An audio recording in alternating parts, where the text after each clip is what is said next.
now we'll go to the manager's report and Collier Pool. So those of you that had that of interest, you might stick around and see what the manager's response is. Mayor and council, there are several items to talk about. We'll start with Collier Pool, but we also have a presentation on the health plan update and a couple of other items related to the flu shots, as well as the free Detect the Leak tablet that I want to talk to you about. What? So we have the Parks and Recreation Director, Jay, who talked to us about the Collier Pool. Mayor and Council, good afternoon. I'll get our control room start this video for us here in just a second to show you Collier from our drone that we flew over the project. It is in final completion. It's actually complete of construction. We're still coming up with a number of items, and then I'll go through each one of these individual concerns from last week that we talked about. So if we can roll that video first, please.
Thank you to our engineering department that's run these videos on all of our capital projects over the last few years. It gives us a good picture of where we are.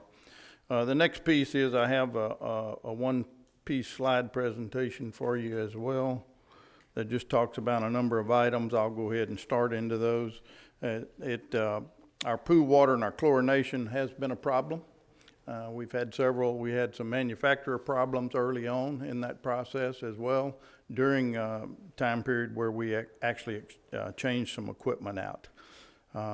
With the hurricane, we actually lost our pool mechanic at the same time. So there are a number of items, both operationally and staffing-wise, that have caused some of our issues at this location.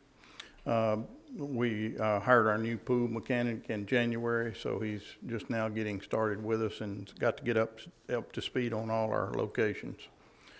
Temperature varies. We've had some power outages and surges that have been part of that process, and it affects that equipment. It affects when those pumps kick on or don't kick on. Again, we're working through some solutions with property management and facilities to try to help us get some long-term solution to that. We're working back through our engineering folks and for peeling paint and some ventilation and concrete pad areas that are causing some problems as well too. So a couple of those are warranty issues. A couple of those are can we fix, or do we have some money to fix some of those issues? Heaters and heat and hand dryers that we did have in the old facility were not in the scope of work for this project. So we faced a lot of problems in trying to find enough money to do this project at its highest level. So we cut a number of things out of this project to make it work. We actually bid it a couple of times and had to separate the pool building from the bathhouse even to get it within the money that we had available. We're working on phone service connectivity. That piece hopefully will get solved, and that will help us have that connectivity with the community where we can communicate the pool temperatures and any other conditions on a regular reoccurring basis. We have had some hours of operation and staffing closed down problems. Remember, these are part-time and seasonal workers, and don't always show up when you need them to be there. So we are working through that problem, and hopefully we'll continue to dedicate one of our more full-time employees to make sure this problem doesn't continue to exist for us. But these were the ones that were reported last time. These are, so I wanted to give you that update. Again, this project and facilities like no others, but again, it is a 365-day year-round outdoor swimming pool with a heater in it. And it's got lots of mechanical things to take care of and staffing things to manage. So I promise you we are working with that within our resources to do the best we can every day for you. So I'm standing available for any questions you may have. Mr. Smith? Excuse me. One thing, Collier's not a pool, it's a community. And we see the people come up there and they literally swim miles and miles. And it's an important part. A lot of the folks we saw earlier about it, but Collier, and they drive 10s and 15s of miles. I've swam many a mile at Collier going from Flower Bluff going there because it is our one outdoor pool. And chemical-wise, as you get older, that there's a need for an outdoor pool. It's called chloritis. So the older we get, it's an allergy that you develop. And I hope it is our premier pool, not only for our lap swimmers, but it's our heavily attended pool. Miss Rose, we met there several years ago as the bond project. You've been intimately involved with that pool with it. And the fact that it is premier, and pool-wise, it's kind of like what we're talking about shoreline and downtown. It is exercise-wise there. So I hope, Mr. Ellington, that we spend the time managing that pool like we ought to, being our premier outdoor facility in this town. So thank you. Ms. Vaughn? Well, I really appreciate all the people that came up today to tell us of these problems. It's like a restaurant. If you go to a restaurant and you don't enjoy the food, you start complaining about it, you don't come back. I think we've got a lot of underlying problems here, and I don't know what they are, but you would not have this many complaints if there were not underlying problems. I think that we're going to have to redirect where we're going. I think we're going to have to look at our processes. We're going to have to look at our parks and recs. Collier Pool is a real concern for me because we had such hope.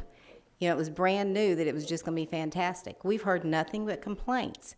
And I would challenge every council member on here, this is not my pool in my area, but I intend to go take a look at it. I've not been there since they finished it. I'm going to go look at it, and I would challenge us to go to our parks and our districts because we've got a problem. If we don't know, and we're busy. We are very busy if the public doesn't know it, so it's very hard to get everywhere. But maybe we need to have a park day where we go look at these parks and these pools and say, these are the problems, because the public is seeing them and we're not addressing them. So we need to get involved. If we're going to sit up here and make the decisions, we need to get involved and go look at them. Mr. Ellington, was the old chlorinator used? No, ma'am, to my knowledge, no. They kept saying, can we find that out for sure? Because I'll be glad to find that out. they kept saying that. So if that's the case, I could see where that would probably be a problem. I know that we talked about money and we had problems, but we funded this quite a bit. I know that Guth didn't get some of the money because it went to Collier. So why did we not, and I know that I don't think you headed this, I think it was Stacy before, so this is going to be some questions she may not be able to answer, but I'd like to get the answers.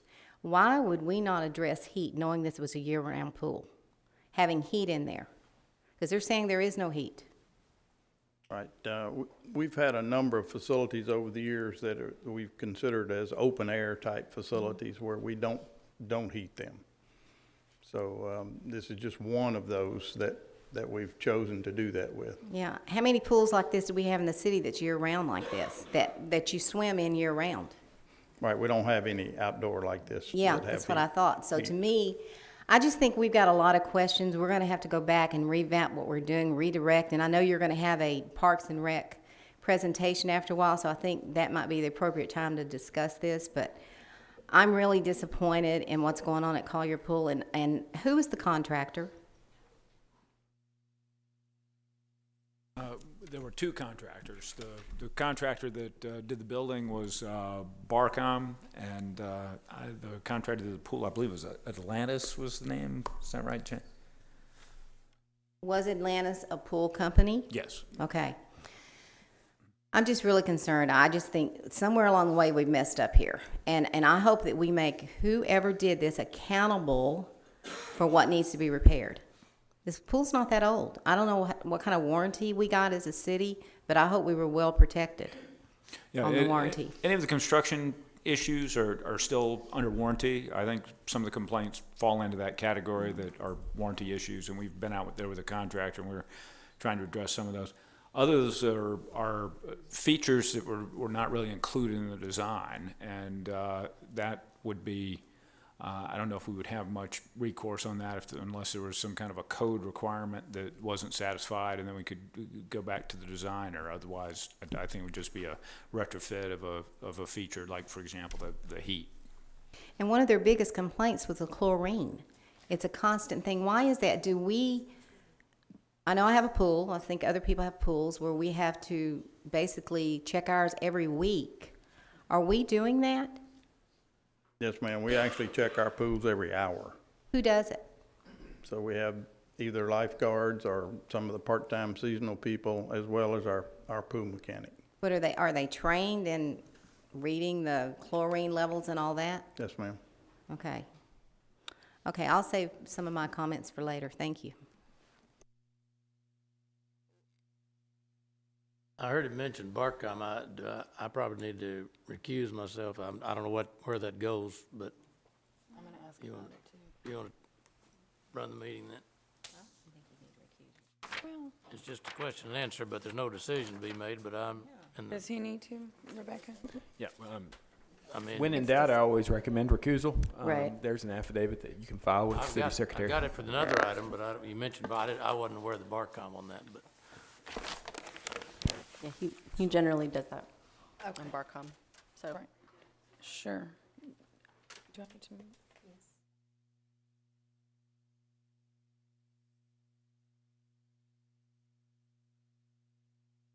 Oh, okay. So you answered, oh, hang on. You answered some of the questions I had through Mrs. Vaughn's questions, but, so can you explain, Mr. Edmonds, Barcom did what and Atlantis did what? Well, so the first time this was bid, it was bid as one project together. And the bids came in very high. And part of the information that we got was that we would probably be better off if we separated the pool work from the building work. So we bidded a second time that way, and there were savings that way. Of course, you may remember, that some of you that were here, that we had some issues where we awarded that contract to a contractor, and then they were unable to produce the required bonds, and then we had to rescind that award and award to the second low bidder. So that cost us a little time. That was another one of the complaints, was the amount of time. I think there was probably about two and a half months that we lost in that process. Okay, well, and my point being is it's you know, you think you hire a builder who builds homes and he's gonna build you a good home. This is, when I saw the list that you put up for someone who just builds pools, it's disappointing. So I say we make a note of that now that we know the kind of work, because it just seems to me, and maybe I'm wrong, but there's a lot of things going wrong with that, you know, with the construction of something that's brand new. So, Well, I'd say that some of the issues were probably construction, and we're looking at some of those. A lot of the issues, I don't think you can necessarily say that the construction issues, they're, you know, he builds what's on the drawings, and some of the things like, you know, lack of hand dryers or lack of no, heat, and I'm lack not of talking about- outlets. Those are kind of No. features that were not included in the no, I design. understand that, but if you can put that back up, some of those issues are directly to construction. I've heard some ponding water was construction, and then the peeling paint. We're actually looking at the paint right now. Right. Yeah. All that stuff. Well, still, I'm just saying, it just seems it's compounding, and so it's just disappointing. But back to the other question I was going to ask is, did we, Mr. Ellington, do we have community little meetings to say, hey, stakeholders, here's what's going to happen?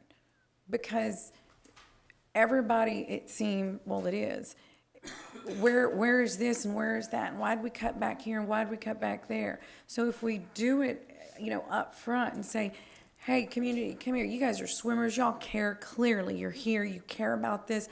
Everyone has their issues with everything different here in the city. And if we're proactive in communicating, and I'm not letting you answer, but I will, then you would know, well, this is why we don't have it. We can't afford to, but hey, let's work together. Maybe we can. We can go find that money somewhere, or whatever the case may be. But do we do that prior to something like this? Yes, we do on many of our projects, and we had a stakeholder group, mostly from the swimming community, that worked with us on this.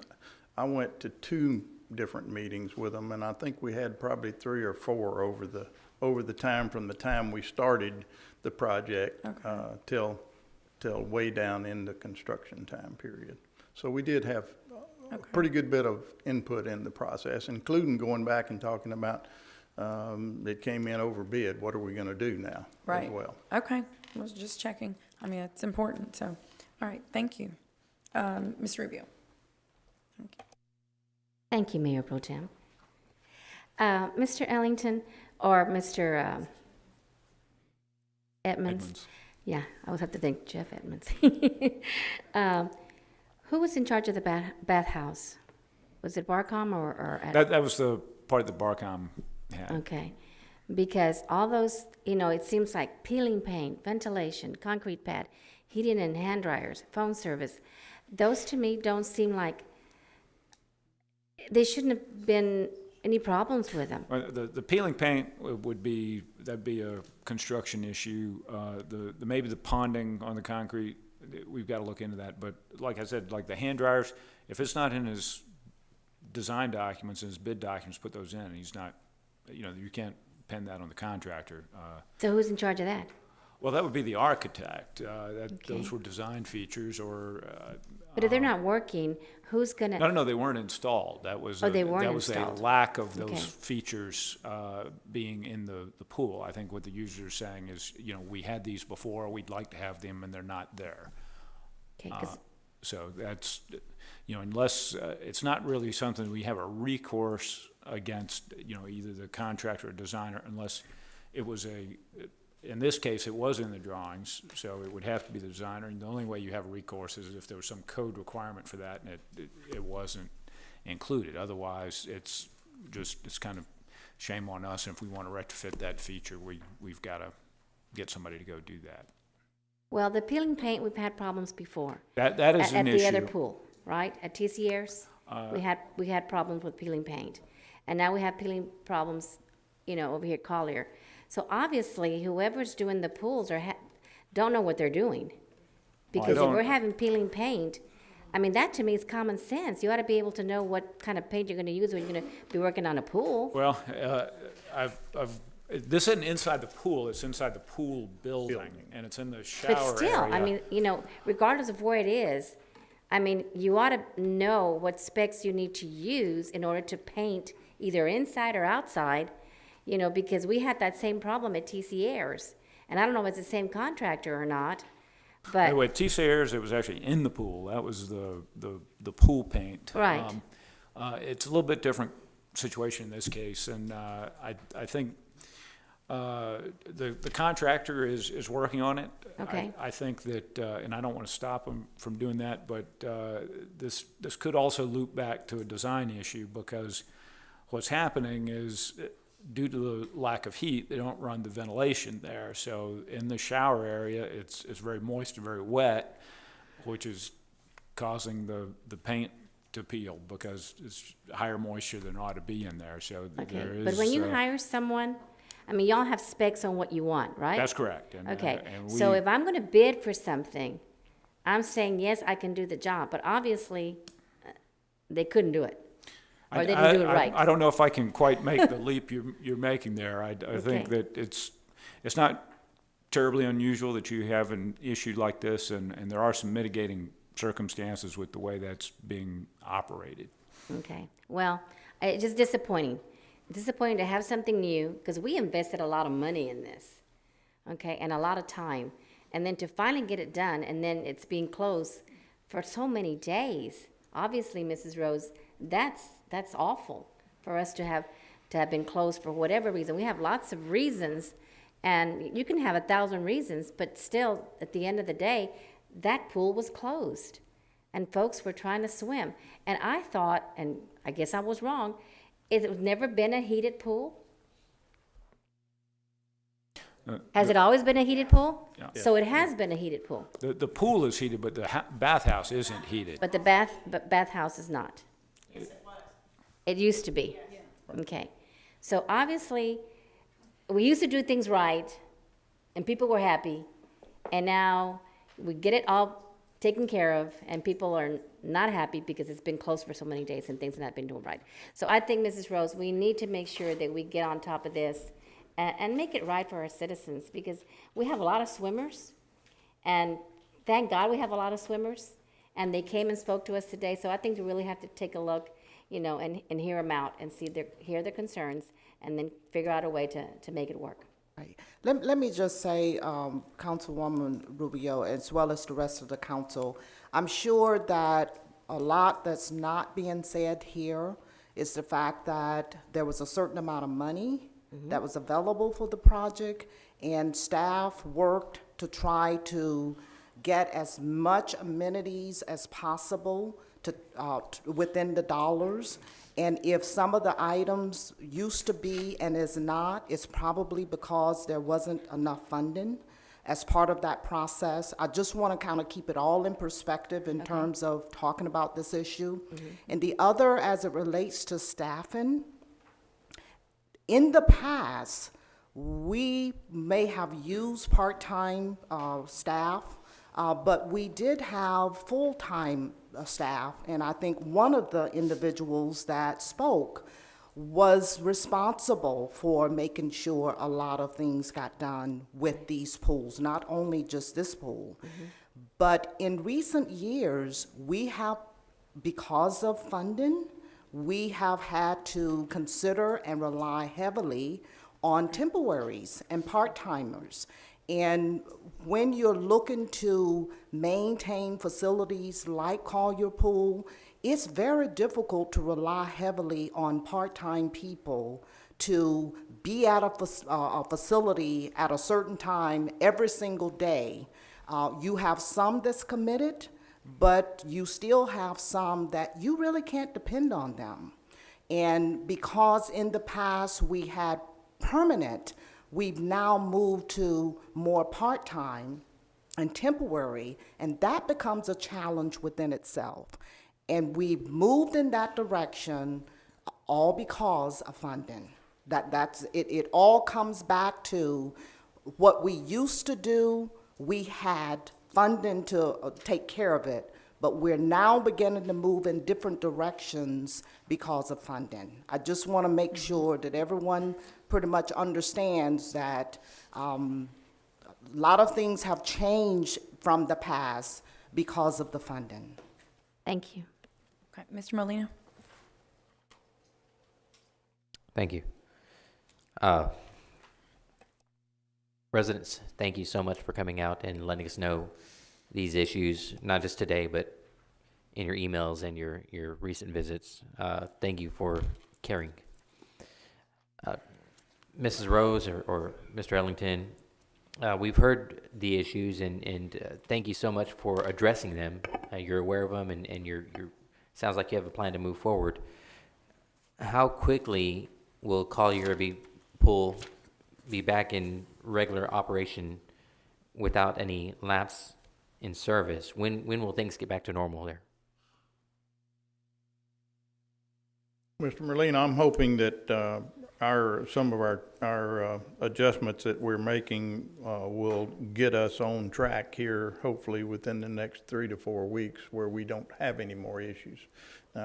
Again, mechanical things are gonna happen to us, and yes, we're gonna have to close if something happens.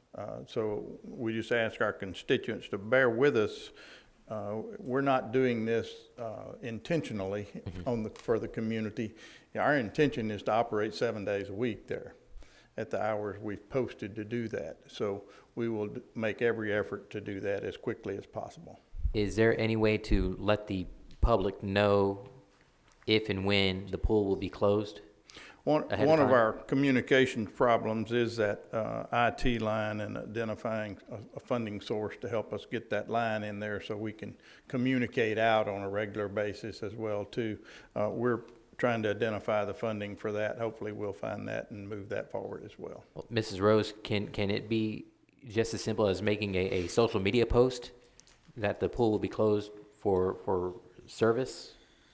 We can do that, but we really do need a line. We need a telephone line there so that individuals can call to be able to find out what the hours are, or we really need a line there. But we can send something via social media to answer your question. I think yes. that would be very helpful to the community here. But we really do need to, citizens shouldn't be coming all the way over there to find out that it's closed or something like that. We need to have another way of doing that. Yes, thank you. Well, and I might say, because this exact issue has come up before, I don't mean to sound negative, but we can set up all of these things and there will inevitably be people who do not do Facebook or catch it on Facebook. And I don't catch a lot of things on Facebook, or see the flyer or see the commercial. So I think we have to do our best. And I'd like to think that we are.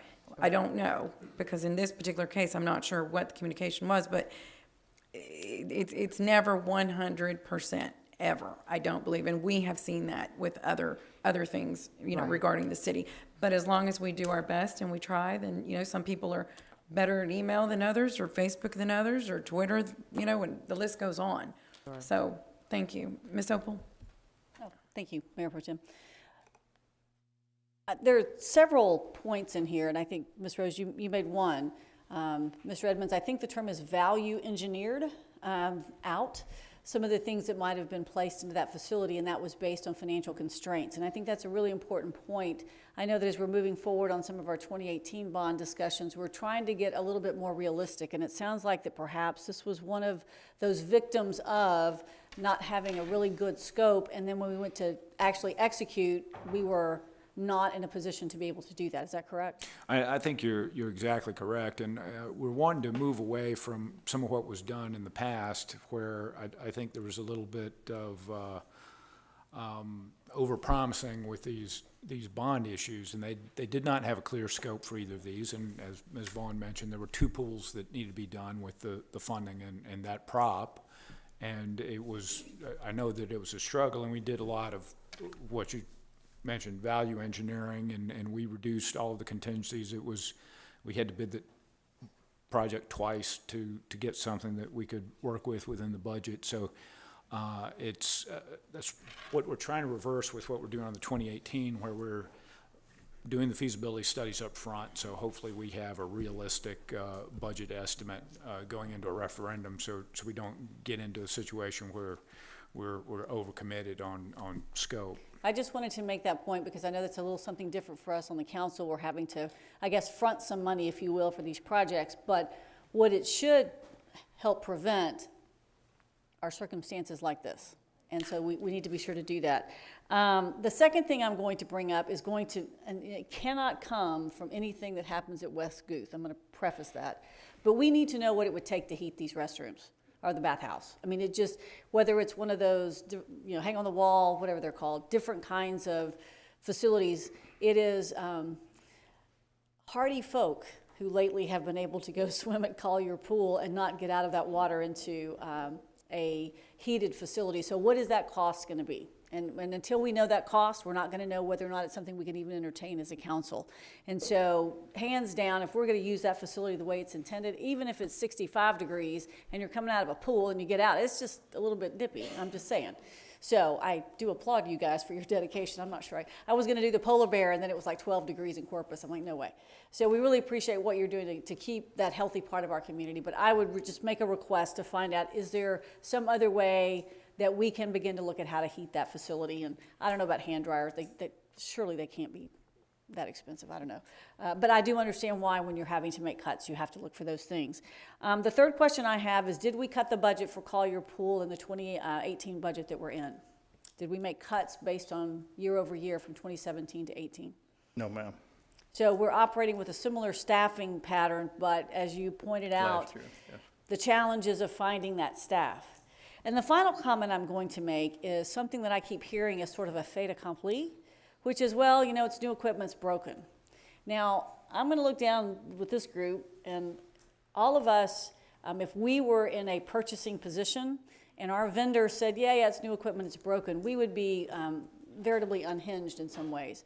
So I'm not sure. We tend to be very accommodating in government, and we tend to be very understanding in government, and sometimes that leads to an overarching willingness to be complacent with our vendors. And I think that if we are having temperature issues because of a malfunction in that equipment, and I know you're just sitting around waiting for something to do, but this is a very crucial element. And one of the things I don't know that we do is go back and rate these vendors. I think the statement was made, we need to go back and look at that. We need to rate how well they did. How much time are we spending? When was the completion date on this pool, quote unquote? June 27th. So we're 7 months into a very expensive project, and we can't keep the water temperature straight, we can't keep the chemicals straight.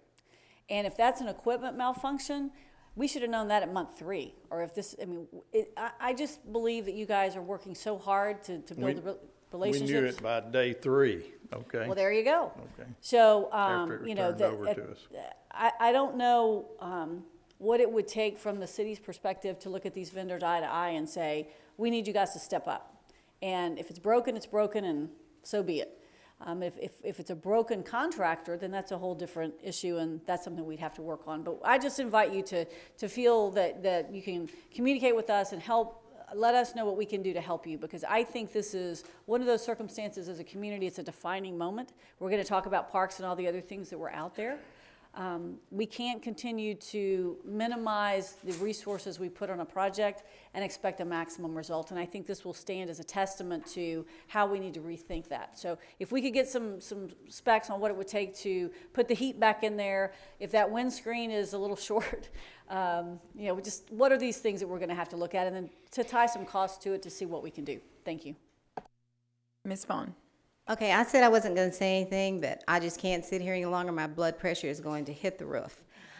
I am so aggravated by this conversation for this reason. I think this whole thing is lack of management. I'm sorry, we were not having these problems when we had the old pool where we were understaffed. They were not complaining about that. It is management. We are not managing this well.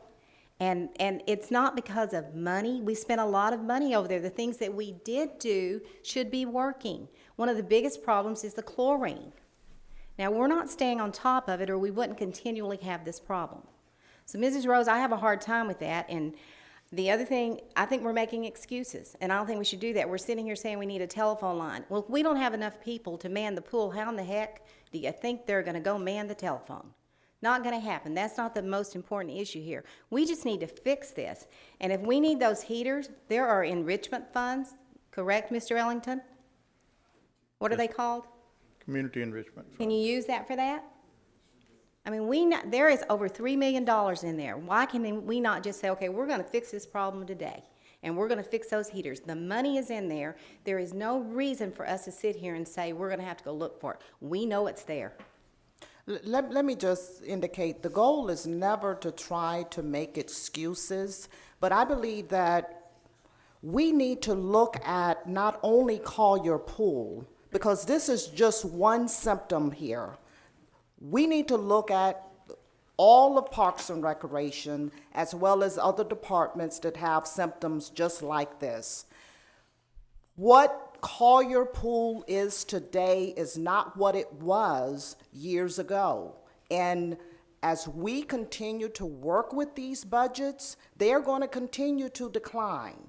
Parks and Recreation continues to be hit from a budgetary standpoint every year, along with a lot of other general fund departments. This is not an excuse. This is reality.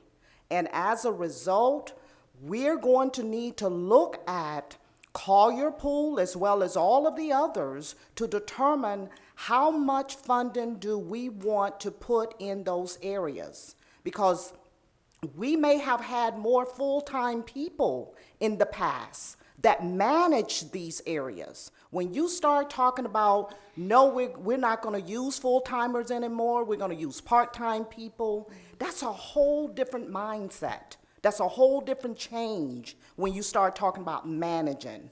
Part-time people do not manage areas for the most part. I'm not talking about part-time people management. I'm talking about overall management that oversees what is going on over there. That's what I'm talking about. And I get what you're saying, because we do need to look at everything. But the pool that we built should have been more efficient. We're in 2018 here. 2017, we should have built a more efficient pool, and I think that was the thinking that when we did that, Mr. Ellington. And I'm not blaming you here, because I know when that pool was built, you were not involved in that. I know it was Stacy. I want to ask a real quick question. And this may be just out of the box, but does it have to be a chlorine pool? Salt, do you have to have it because of health reasons? The new thing is the saltwater pools. They don't require chlorine. Is it because of health reasons that we do that? No, it's our decision years ago to stick with chlorinated pools. If you have salt water, it's soft on your skin, it doesn't stink, and you can revamp it where you can have a saltwater pool. We understand that. I would just like for us to look at it for the future. It may be something we may look down the road for even this one and see what the cost is. I don't know what it is. But Mrs. Rose, I see what you're saying, but this is just so frustrating here because we've spent so much money for this pool, and to me, we've just got to fix it, and I say that we look for the funds to fix those heaters, whatever's over there that's messed up, because the money's there. I'm sorry, it's there. Thanks. And we're going to do all we can to mitigate and deal with these issues, but please, I like to make sure that everybody understands the full picture here. The whole management issue, we've reduced staffing in a lot of management tiers. Now, different individuals that may have been responsible for a smaller area is now responsible for larger areas. So a lot of the layers are gone now. But we get it, okay? We recognize that there are some things that need to be done, and we'll do our best within the scope of funding. Mr. Smith? Well, I wasn't going to say anything more either, but I think one thing we need to keep in mind that everybody that's been involved with Parker from the city side is gone. Before I sat up here, I was involved with Parker Pool, so I've been in this process for years, and not a single face that I dealt with out there as far as the design or the operations is there today. So there's sins of the past. I think Mr. Edmonds, we're talking about the dressing room. Some designer issues. I don't know if it was value engineered out, but the fact that there were no hooks on there to put your towels, any place to sit, just some basic, simple items that architect should have caught with it. You know, the heater, and this is one of many on there. And then we're talking, well, we don't have a landline. Any business in Port Aransas over the last few months have found out you don't need landlines to operate your business. You can take credit cards, you can take reservations, you can work wireless. And to me, a landline's more of an excuse. If we want to do it, we need to be looking at wireless on there. It's just how you connect your phone from one spot to another. That we can have that phone service. We can be answering our phone sitting there tomorrow, as far as that's concerned. If we want to take credit card payments on there, if we did it, we could do that tomorrow, all based off of wireless. So I'd like to see us open our eyes up a little bit, not make as many reasons that we can't, but look how more that we can. So, and Mr. Edmonds, I hope whoever did the design, I don't have any idea who did the design. But as we're going forward and looking at all these firms, that we look at how they did in the past on this. So we make sure we have firms that we're getting what we paid for. When we design something, it needs to have those basic needs in that design. And we paid $598,000 for that building, if my memory serves correct, on it. And it's an air-conditioned, unheated building. Now, I don't know if that was the construction. That was a construction contract. I don't know what the design contract was. But, you know, we spent some bucks on it. There's no doubt about it. Mr. Edmonds, what was that? Thank you. The design contract? Yes.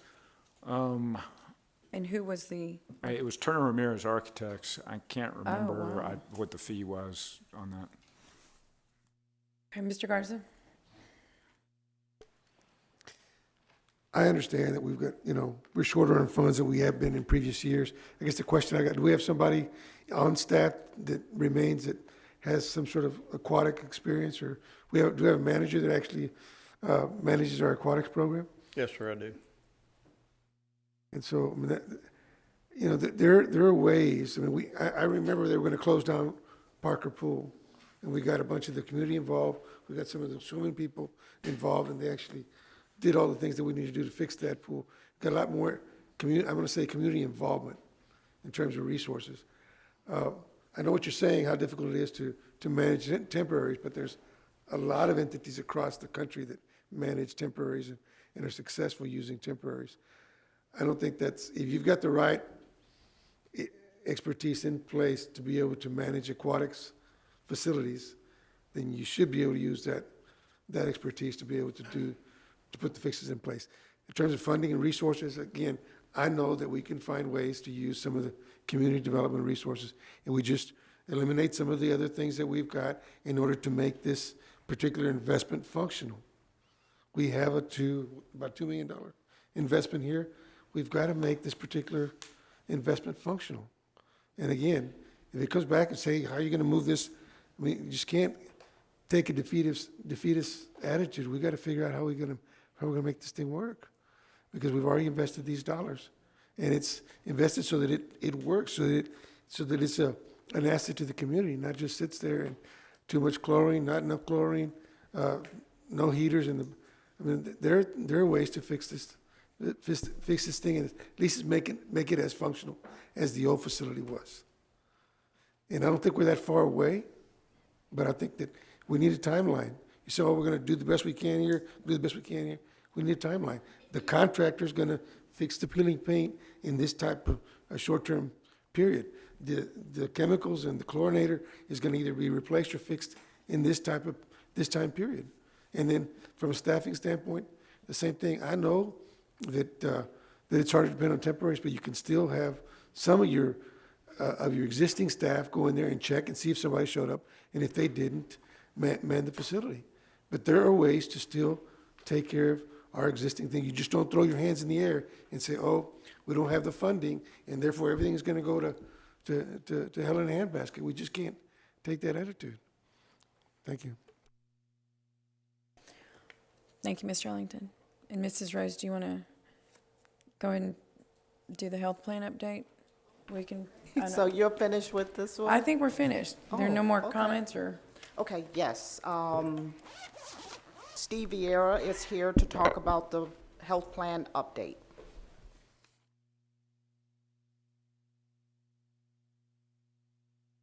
Our Human Resources Director.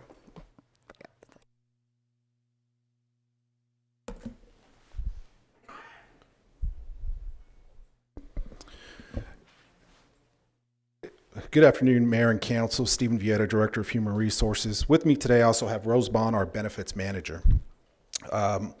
We wanted to take an opportunity today to provide you an update regarding the status of our health plans.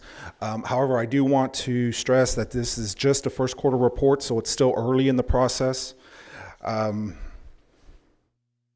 Looking at this first slide, you can see that CityCare, which is our general employee plan, is performing better than expected, with expenditures currently 9.5% below budget. We anticipate that a primary driver of this difference is a result of a larger enrollment of 87% in our value plan instead of the 48% that our actuary had actually estimated. Because the value plan provides lesser insurance coverage, this enrollment difference has resulted in lower than expected claims cost. In the fire plan, fire is at a $550,000 loss this year, and expenses are 4% above expected. They have one member who's already exceeded the $250,000 stop loss with $403,000 in claims, and another member who's almost up to the $250,000 stop loss amount. The police plan is within 1% of budget with an $88,000 loss to date. Police made progressive strides by instituting a telemedicine program, which has made a positive impact on the plan. This is the same type of program that was implemented in our general employees plan. The telemedicine or virtual visits benefit helps combat the rising cost of emergency care by providing low-cost care alternative to urgent care centers and emergency rooms. So in police only, this program has already been utilized 251 times since its inception in August of 2017. So it's played a positive role in that. In this second slide, you'll see that with 3 months out of the 12 elapsed, this has set our budget target at 25%. However, because claims vary so widely from one quarter to the next, it's very difficult to project what the rest of the year will look like. In the first quarter of the health plan, many of the members are still paying deductibles and coinsurance on claims, and the percentage of people who have met their maximum out-of-pocket contribution limits will continue to change as the year progresses. In CityCare, the fund began the year with $3.8 million fund balance. We budgeted the plans to recover an additional $4.5 million into the fund balance during the fiscal year with the objective of attaining about an $8.3 million fund balance by the end of fiscal year 2018, and we are on track with that. The CityCare Fire Fund began the year with $5.7 million. We did recommend a 24% increase that would have brought the revenues equal to the expenditures, but the Firefighter Association opted to accept a 12% increase and utilize some of their fund balance. This resulted in a net budget of $834,000. In the fiscal year to date, their expenses are again 4% above budget with a net loss to date of $550,000, which is 41% above the budgeted fund balance. The police fund began the year with $3.6 million in their fund balance. They implemented a 43.5% premium increase to bring revenues in line with actuarially predicted expenditures. In the fiscal year to date, their revenues and expenditures, again, are within 1% of budget. And again, they've only lost $88,000 to date. This third graph in the third slide displays claims cost net of stop-loss reimbursements for a 24-month period. Each point on the graph represents a 12-month average of costs computed as the total claims over the last 12 months. The exception to this is the dark green CityCare value line and the purple CityCare choice line. Since these two plans are new, each point on the graph is the current month's claims divided by the enrolled employee headcount. So of course, in October of 2017 is when we introduced these two plans. You can see that the creation of the CityCare value plan and the CityCare choice plan, the entry point in October is quite low, as the majority of the claims processed during the month of October were run-out claims reflected in the CityCare plan light green line. It's for that reason that the lines will continue to climb over the next few months as out-of-pocket costs are met and the plans begin to increase claims payouts. The police plan saw a rapid rise in cost in October through December of 2016 that was driven by a high number of catastrophic claims. However, the plan has seen a downward trend which began in July of 2017 and has continued through December of 2017. The fire plan has seen a slow but steady increase since April of 2016 that continues through the present. This particular plan probably has us the most concerned. So we're hoping that we'll see some changes to that as well. We continue to meet and are working closely with both the Firefighter Association and Police Officers Association leadership groups regarding their plan status. Both groups remain open to discussing and further investigating possible plan design changes that could help reduce the respective claims utilization. And with that, I stand by for any questions you may have. Did we get a copy of this presentation? No, you did not. You- However, It would be really nice before we have these presentations, if we could get a copy of it, gives us more time to go over them. Trying to go over it right now is very difficult for us to sit here and ask questions, but I do have one, but I think the next time we need a copy before. and we don't disagree. There was a reason why. We wanted to make sure that both police and fire knew a lot of this information prior to. And if we would have submitted it to you, they would not have had an opportunity. So that was part of it. But we would definitely make sure that in the future, because I knew that would be a question. Well, Mrs. Rose, I guess my question is this. We knew this was going to be on the agenda. Did police and fire not have the opportunity before to get it done so we would Well, have it in time? this is one that I made a decision late in the process of the agenda to put it on. Okay. That's the reason why. Okay, you mentioned that the fire had a $550,000 loss, and there was a program that the police did where they didn't have that kind of loss. What was that program? Well, that's not necessarily why they didn't have that type of loss. Actually, with fire, what happened with fire is, remember, we recommended a 24% increase. So they actually began the year underfunded. So by only taking the 12%, they were already, going uphill with that. So that really played a big part in what their total loss, that $550,000 loss was. But the plan that police implemented was something that they did solely on their own through their association. So they're paying for that independently of anything else that's under their health plan. Well, I want to thank the police officers for being proactive. That is awesome that y'all thought about that and are trying to save. And I would suggest the fire do the same thing. I mean, if we're going to make everything sustain and be able to hire more police and fire, we've got to all work together. And we agree, and fire is very open to this. And this was, again, this is a new program for us, something that we think very positively of. And so fire is very much on board with looking at something like this. So. Good, that's great. Thank you. Mr. Smith? Well, I would like to echo Ms. Vaughn to the Police Officers Association. Many thanks for being proactive on this. I know it's a new kind of program. I'm glad to hear we're getting good results out of it. Mr. Vera, I'm a little bit confused. Did you say our enrollment is down is part of the reason on our regular plan? The enrollment, so when we had two new plans that we introduced in October of 2017. The actuary that helped put the plans together with us actually anticipated that there would be almost a split in enrollment, that we would have half of the general employees stay in the choice plan, which is the better plan, which is closely related to the old plan that we had, and then the other half would move into the value plan, which would save them tremendously in terms of cost and premiums. Well, that didn't happen. We saw a huge influx of people migrate to the value plan to the tune of almost 90%, and so that essentially that's what's driving a lot of these initial costs, and that claims aren't really being paid out because the member is having to pick up those costs. But that won't always be the case, because as they meet those out-of-pocket expenses, then the plan will start to catch up and start paying out claims. Okay, so we're 90-10 on that. Yeah, we'll see a backloaded hit. The fourth quarter should be the big hit then. Well, typically you see it in the middle of the quarters, just because that's kind of where we see it. But you'll still have the runoff claims that'll happen at the end of the fiscal year. But normally what we see is getting towards the end of the fiscal year, you start to see things hopefully level out. So.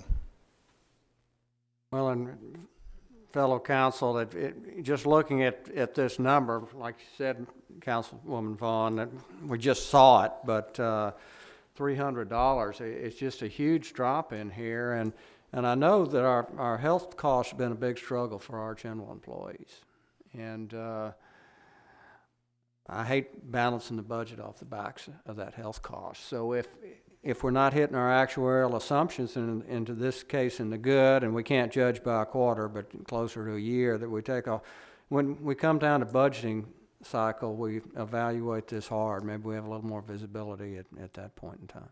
So, thanks. Ms. Opal? Mr. Vieira, if you could catch me up to speed here. I guess I'm a little confused as to how police and fire work. Do they operate independently from the city, that the unions sort of control this, or are they under the direction of the city? So we work closely with each other. We're contractually obligated on the plan design for both police and fire independently. So that is through contract. Now, in terms of premiums, we work really closely with them to help come to a solution as far as what we're looking at in rate increases. The city still retains the right to be able to make any recommendation or make any changes in terms of rates, but we have formed a much better partnership with them so that we're allowing them to really play an active role in their plans. And yes, they do operate independently. So each plan has their own fund balance, and it's managed independently based on their own claim utilization and how their plan is operating. So would the regular city employees' health insurance have to in some way compensate should one of these plans get out of balance? The way it's set up right now, the idea is no. However, if there was a shortfall, there would have to be a decision made at some point along the way as to where that money would come from. Our hope would be that no, that general employees would not have to carry the load of those independent plans of fire and police, but I just think that's a very important distinction as we have the number of conversations that we have, that's a pretty serious challenge. And it would be a pretty serious challenge for our non-contract employees to have to deal with when we have these other discussions that we have at length from the council dais. So I would just want to be very cautious and aware of any changes that we have, because we know that fire and police are a crucial element to our community. We know that we count on them here at the council level, but there are some 2,800 other employees out there who have families and responsibilities as well. So health insurance is not just the city of Corpus Christi's issue, it's certainly a national concern. However, the ones we worry about are the ones who show up here every day. So just to keep that aware, because we need to make sure that the decisions we make here on this council are very informed as it relates to the impacts that they will have throughout the whole organization. Thank you.